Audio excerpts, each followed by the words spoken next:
Hi, I'm your host, Dave Upton for INCAB-RC Photography. What better way to share your hobby with friends and family than by your own collection of aerial photographs?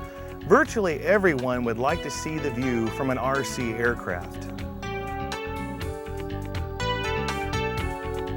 With the aid of this inclusive video, you will have the tools to install and take fabulous RC aerial photographs. Stay tuned for the bonus footage at the end of this video where I will show you how to compose great aerial photographs with the aid of a video link at the beautiful Pacific Coast.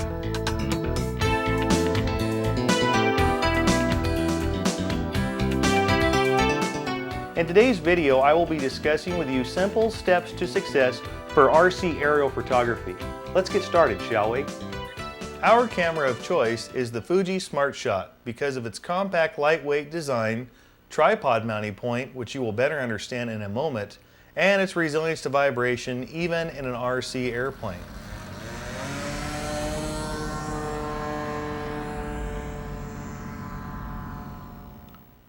Some other great features the Smartshot offers are autofocus, auto red-eye reduction, and auto advance.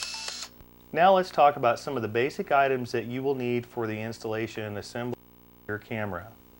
First of all, you will need a radio of your choice, medium CA glue, a 1/4 20 nylon bolt, some 1/4 inch cut washers, a long heavy-duty servo arm.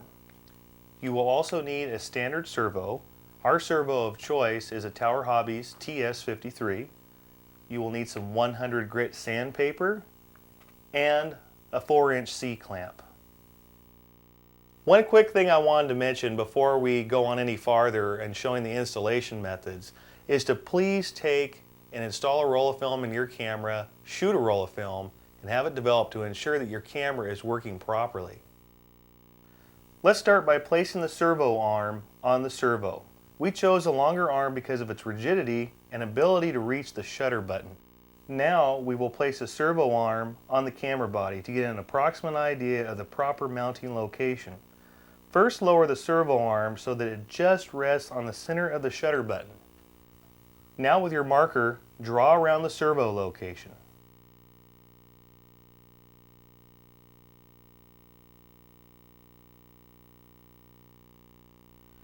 Now use your 100 grit sandpaper to scuff the marked area on the camera body. Sand the side of the servo intended for mounting. Now with your 5-minute epoxy, mix up a small amount to applicate to the servo and the body of the camera. Now with your epoxy already mixed, be ready with that 4-inch C-clamp we talked about a little bit ago. You're going to need it in order to clamp the servo in place on top of the camera body. Apply a thin, even coat to the sanded surface of the servo.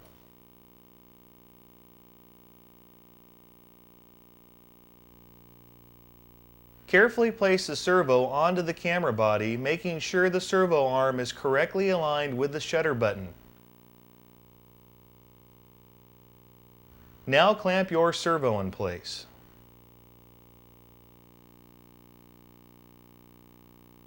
Okay, now your servo's had plenty of time to dry, so let's get started on proper installation and adjustment of the servo arm on the camera body. Our radio of choice is a JR computer radio. This is the model number 388, but I do want to mention it's not necessary that you use a computer radio. Any standard radio, 5 channels or greater, will work just great. Now we have our radio all laid out here and we're ready to turn it on. But before we turn on our radio, first take and remove the servo arm from the servo on the camera body. And the reason why I'm doing this is at the time of installation of this servo, I have no idea of knowing what the positioning was of the servo. If we were to turn this on, it may come down and overthrow and damage the shutter button on our camera. Now with the servo arm removed, we're ready to turn on our radio system.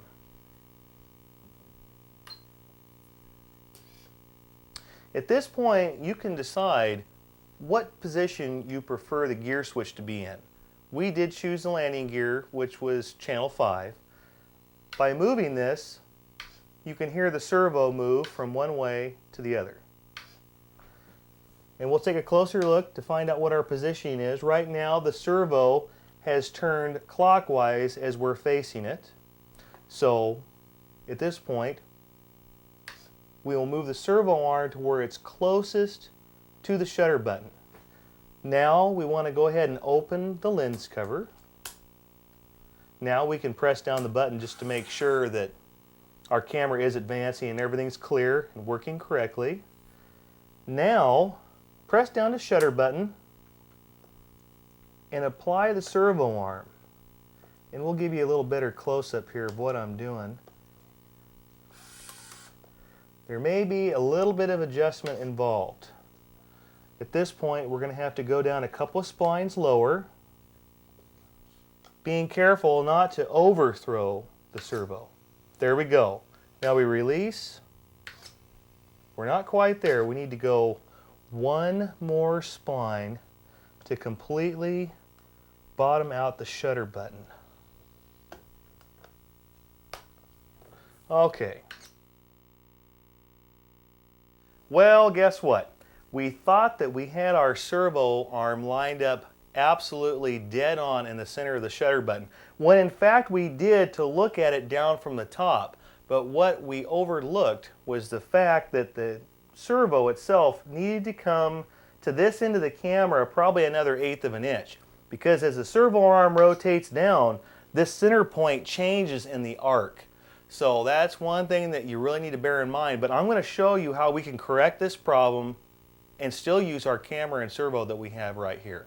So let's take a closer look at what we're going to do on our next procedure.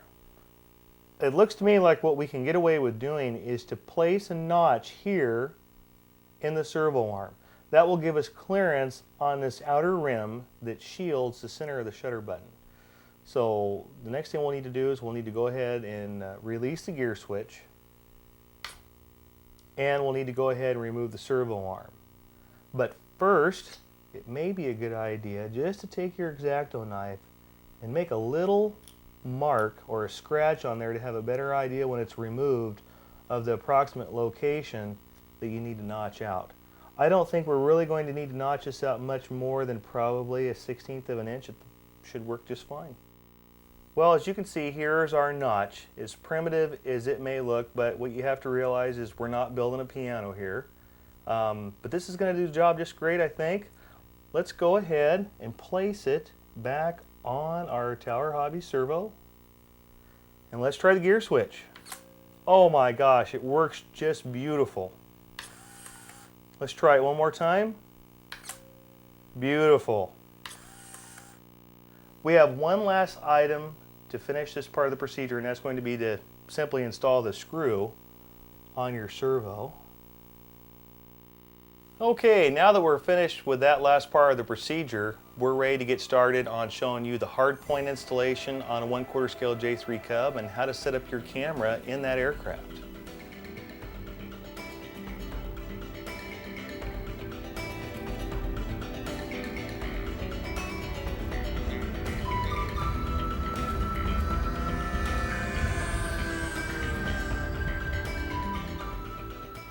Here's the 1/4 scale Piper J3 Cub. This is a SIG manufactured kit, and this is what we have chose to use for our RC aerial photography. The next thing we need to discuss would be the mounting point on the bottom of the camera. This is a 1/4 by 20 thread pitch, and we'll be using the 1/4 nylon bolt that we mentioned earlier in this video, and this will be our mounting application. Also at this point, dig around your shop, see if you can find a scrap piece of hardwood. We found this in our stuff that we weren't using, and this is what we're going to be using to mount as a hard point in the aircraft. In this particular application, we're going to mount the camera upside down. Now some of you may say, well, why would you want to mount the camera upside down? But the fact being, the camera doesn't care whether it is upright or inverted, because after developing we can just simply rotate the image, unlike video. The next topic that we need to discuss is camera location and camera angle. Now on our 1/4 scale J3 Cub, what we were looking for was a good view out the windshield over the nose. And how we arrived at this is we basically placed the camera inside of the aircraft and we rotated it forward with the lens cover open. And as you can see now, the camera is at a 90-degree angle to the windshield post. What my idea was is that if I can see the camera lens and it's relatively as high as I can place it in the cabin, chances are we're going to get a lot of picture and a good field of view. Now the next item on the agenda will be to mount your hard point in your aircraft. We had already pre-cut this piece of maple that we had lying around the shop, and we'll be placing it in the top of the aircraft. So we can lay the camera down here. We got a pretty good idea approximately where we wanted that to be. It's going to be somewhere in this location here. And this maple block is just going to fit right into place here. It's not real critical that it be square with the sides of the fuselage. Its only purpose is to support this camera. The next step would be to glue and place your hard point block in your aircraft of choice. Get ready with that medium CA, that's what we'll be using next. And we'll remove the cap and we'll get started here. Now we're just going to go ahead and slide this block here into place. And we'll get a pretty good idea. This is where we want to be. Just simply drop away. Let's go ahead and we'll put some glue on these two locations. You can see we've had this mounted in the airplane once before, but we've removed it to give you a better idea of the steps and procedures that we use to install this hard point with. At this point, if you want to, you could use a little bit of accelerant. With a medium CA, it may not be necessary. Hold it in place for 10 to 15 seconds to give it a chance to cure, and you should be able to release your hand away. So let's get ready with a washer or two. You may need them. Those were a 1/4 cut washers we discussed earlier in this video as far as some of the materials you may need, and the 1/4 inch nylon bolt. With the camera upside down, let's reach in and we'll install our nylon bolt. I'll get my hand out of the way here so you can see a little bit better what we're doing. And just use a flathead screwdriver of your choice to install this with. A good point about our mounting location on our J3 Cub is the fact that it has given us two different possibilities for camera angles. One, which we're showing right now, is a great view out the side, which makes for some exciting airborne photographs. Now, by loosening your nylon bolt, we can simply rotate the camera for the forward position to look over the nose. This completes this portion of the video. Now let's go ahead and get your flight equipment rounded up and check your batteries, and let's go flying.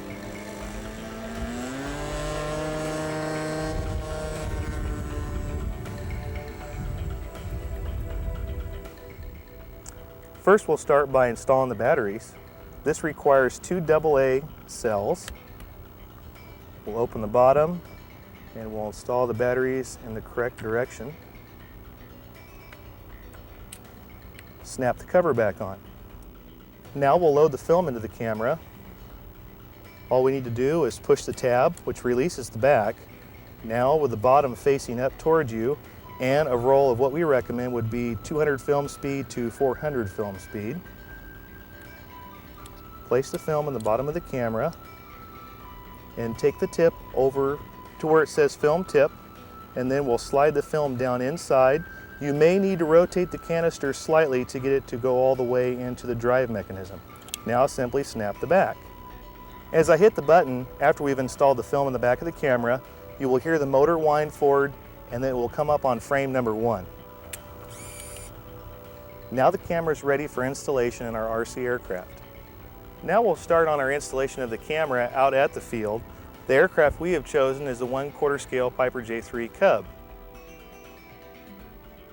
Let's install the camera using the same method shown earlier. Finger tighten the nylon bolt. Before tightening, be sure to plug the camera servo into the receiver. Don't forget to firmly tighten the camera down before flight.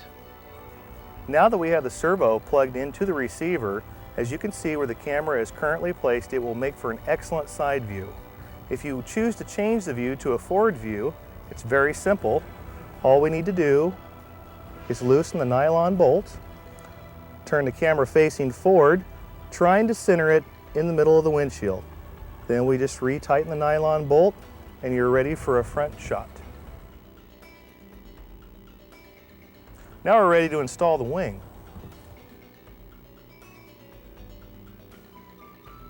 Make sure before you've installed the wing that your camera shutter lens is in the open position. Otherwise you might be frustrated because you'll have to remove your wing again. The next important item we must check is the balance of our aircraft after we have installed the camera. Our J3 Cub balances approximately on a spar about 25% back. So let's quickly check to make sure that we're pointing slightly nose downward. The last thing we want is a tail heavy condition on our RC aircraft. Another important item I strongly recommend is checking your batteries before we go out to fly. Our batteries check out okay. Now we'll pre-flight our aircraft with a quick radio check. We'll start with the ailerons, correct direction, elevator, and rudder.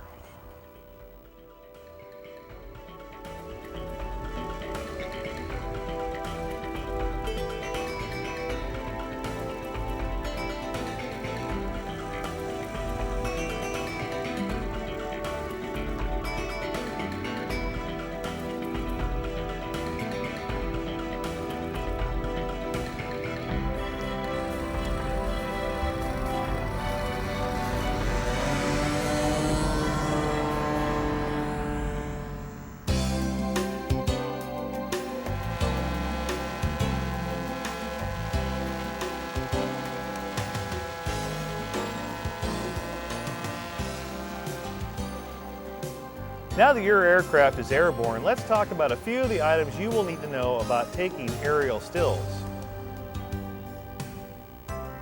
Holding still and flying a heading are very important.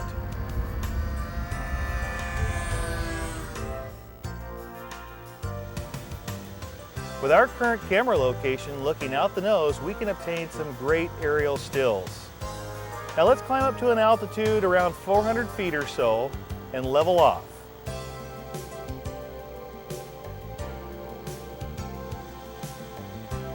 Now by depth perception, point the nose at a heading you desire to take an aerial photograph of.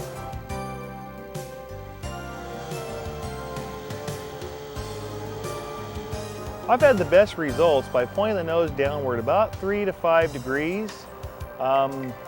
This will give you a photograph that's showing a little more landscape instead of so much sky.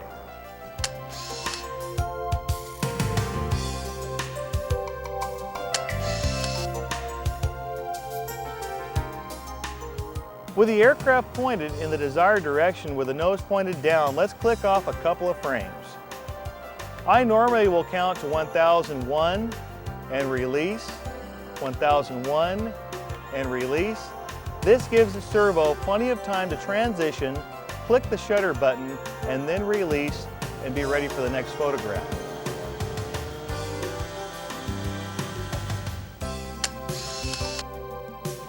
By using the counting method, it can aid you on taking a sequence of aerial photographs.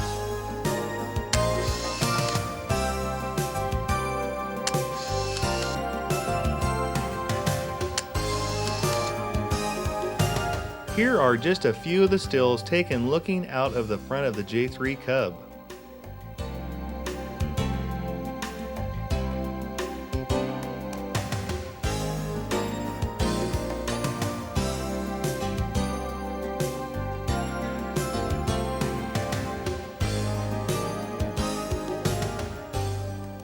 Don't be disappointed if all your photos don't turn out the first time you go to the field.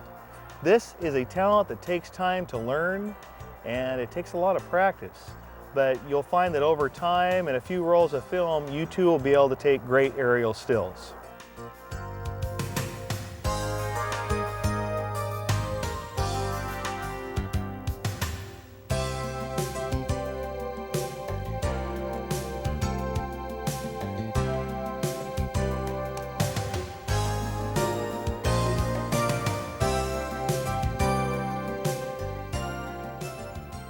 The side view is another great camera angle.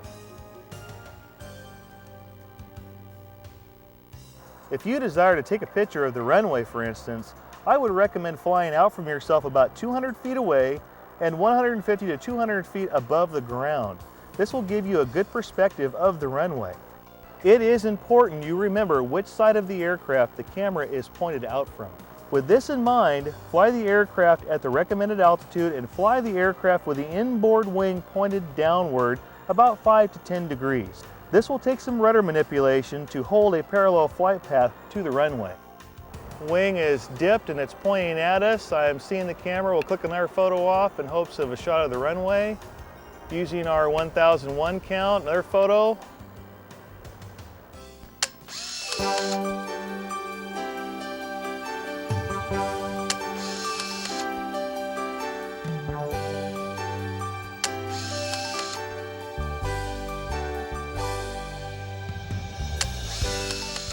Here are a few photos taken looking out the side of the Cub.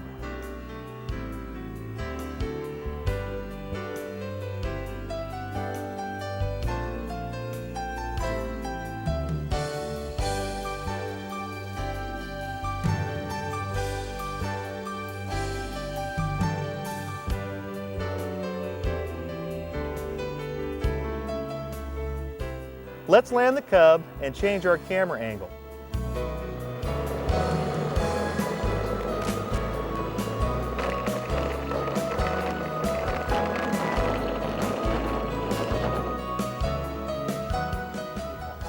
As you can see, we've removed the camera from the existing mounting point, and now we will be mounting the camera underneath the belly. It will sit underneath our J3 Cub, somewhat like this. By the simple addition of a 5/16 hole drilled through the bottom of the aircraft in the desired location, you will now have an exterior mounted camera that can be pointed a number of directions. Don't forget to firmly tighten the camera down before flight. With the aid of a 6-inch servo extension and a small hole or external jack, we can hook up the camera on the outside of the aircraft. Our camera is facing the tail of the aircraft. This is a fun angle because you just may catch a glimpse of yourself on takeoff.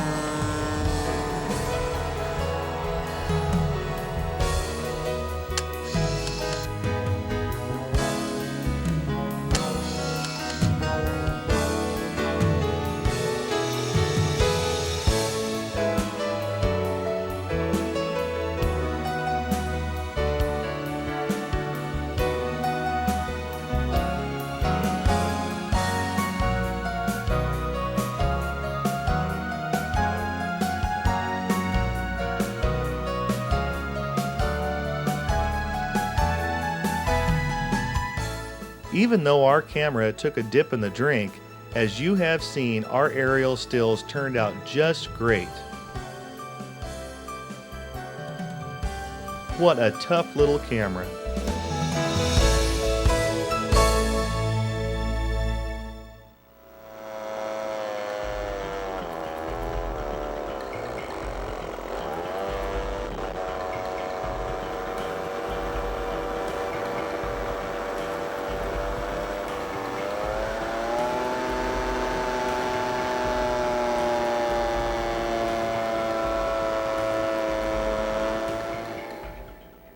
The aircraft shown is a Super Lazy Ace. This giant biped has an 8-foot wingspan and is powered by a Zenoa G62.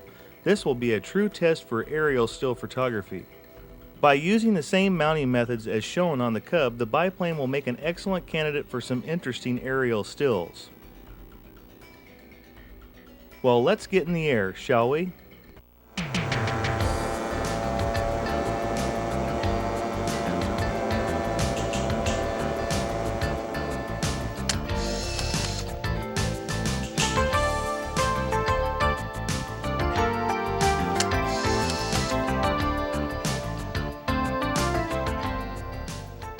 With the addition of smoke, you can obtain a cool aerial effect.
How about some front shots?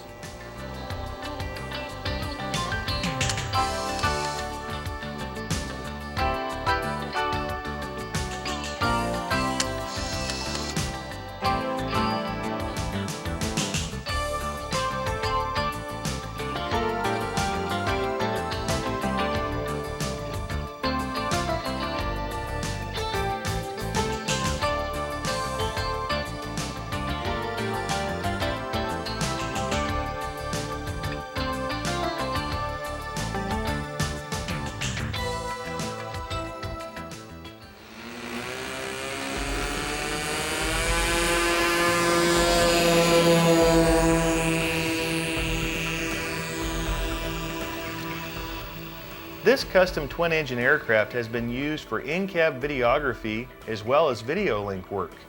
Now with the addition of the Smartshot, we will be able to obtain some fabulous still photos. One great feature about mounting the camera to the front of the airplane is that it gives you an unobstructed view.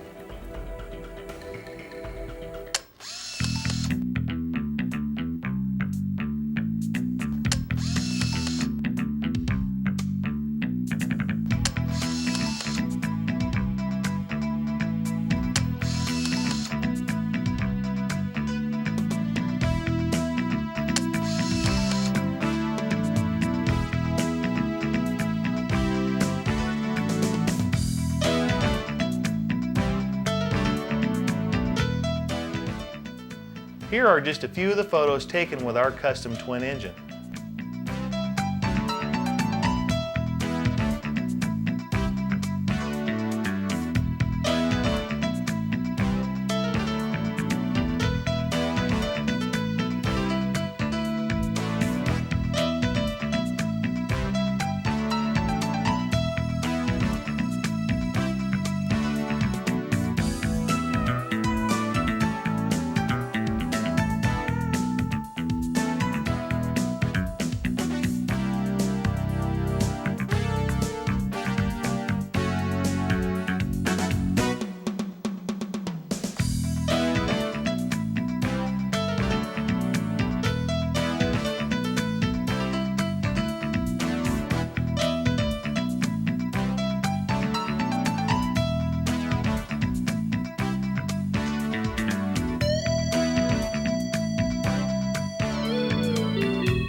Now let's head toward the coast where we will show you a camera installation on a typical high-wing aircraft.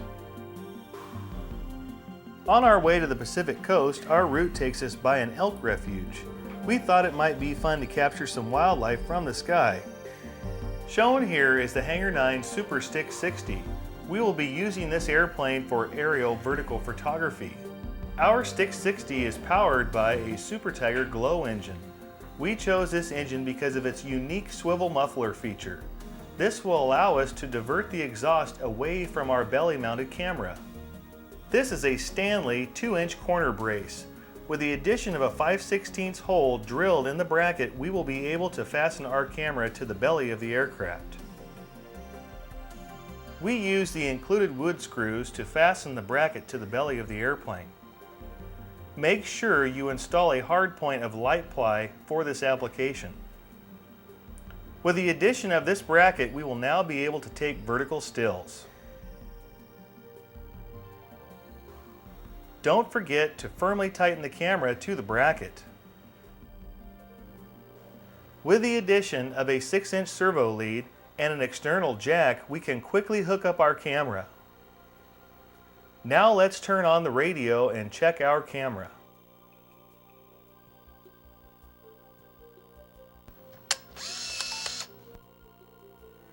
Vertical photos were the only area we found you needed a dead stick condition to obtain great aerial stills. We recommend climbing up to an altitude around 1,000 feet or so and shut the engine off. This will make for a more stable image. It was a very windy day, as you can tell by the trees.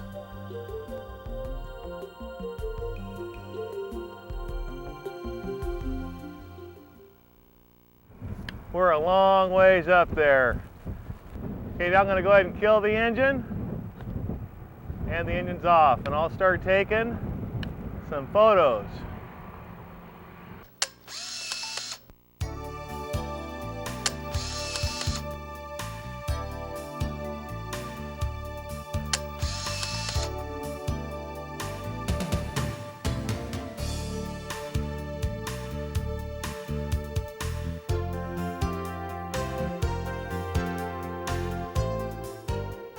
On the other side of the elk refuge is the beautiful Umpqua River.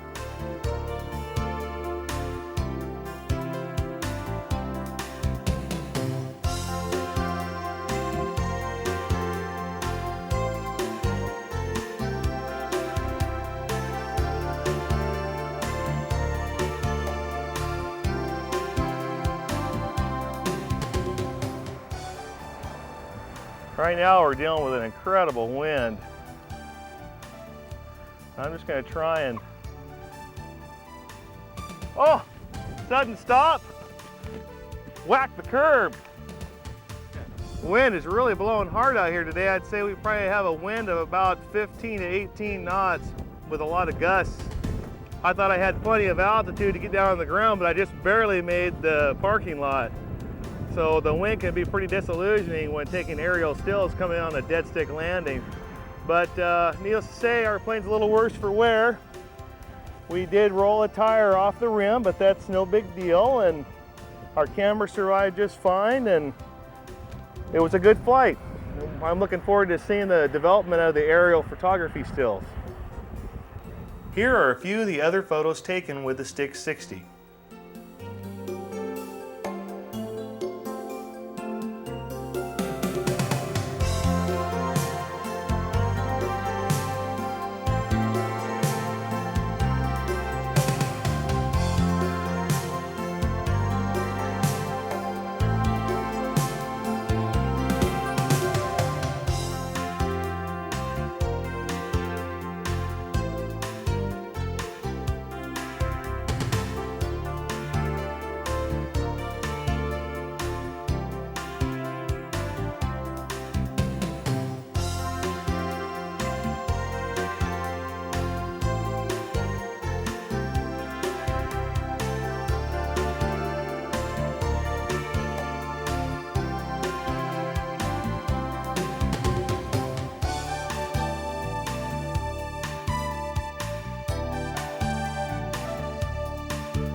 Remember, if you try taking vertical stills with the engine running, the results may look something like this.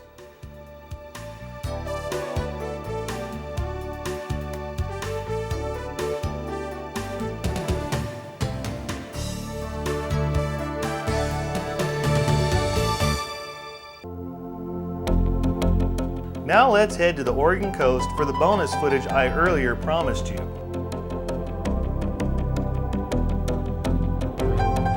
Well, here we are back at the Oregon coast once again for the bonus footage for our photography video, where we're going to show you how to compose great aerial stills with the aid of a video link.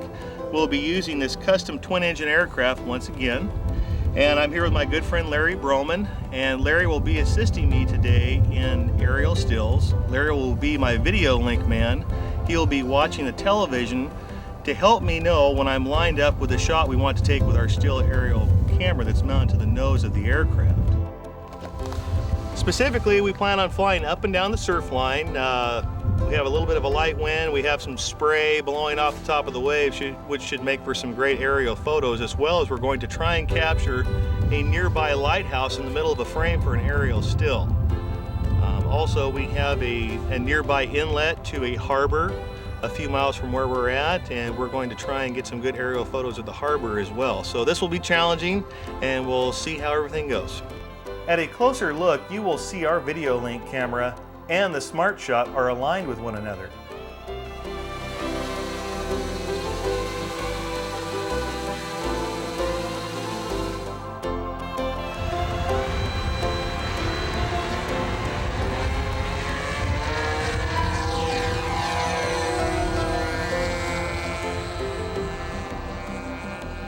By the use of simple voice-activated headsets, Larry is giving me instruction on what heading to fly as well as attitude correction. Come right, come right, come right, come right.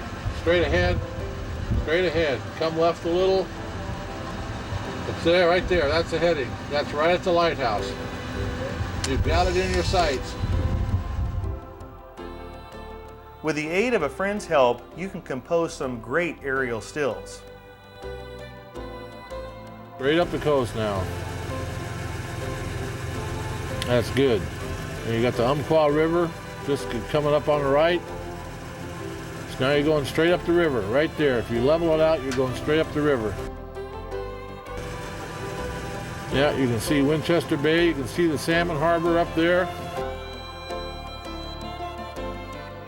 How am I looking? Oh, you go left a little bit. Oh, left. Yeah, other left, Dave. Yeah. Okay, straighten it out, level your wings, shoot the picture. Perfect. Perfect. Start clicking. Go drop your nose a little bit. Okay. You're coming right at the band. With the aid of our video link, the photo session was a great success.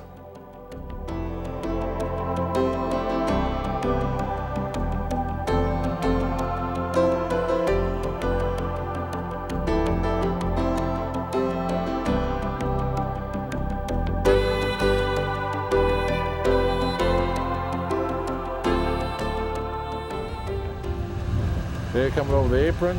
Oh, we got grass and wheels. Oh man, perfect. When I say whoa, I mean whoa, whoa, whoa, whoa. Oh, good. Here are a few more stills from the Oregon coast.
hope you had your seatbelt on for that virtual crash. I'm Dave Upton, your host for INCAB-RC Video Link. This inclusive video will cover detailed information on subassemblies, installation, hookup, and how to use your video link to its maximum potential. Whatever you do, don't go away. At the end of this tape, I have some exciting bonus footage for you where I will take you to the beautiful Pacific Oregon coast where you will meet with Larry Broman, member of the AMA Show Team of Oregon, the Tidewater Tail Draggers, where we will take Larry on a virtual ride over the Pacific headlands.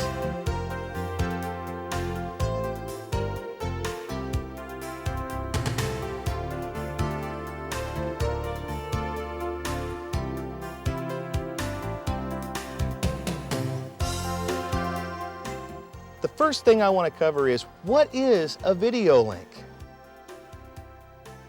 A video link is a wireless signal that can carry your airborne video and audio to the ground where it can be viewed on a monitor of your choice. A video link can seemingly place you in the cockpit of an RC aircraft.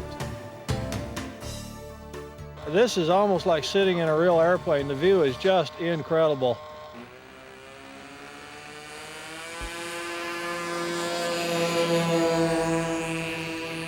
Let's get started, shall we?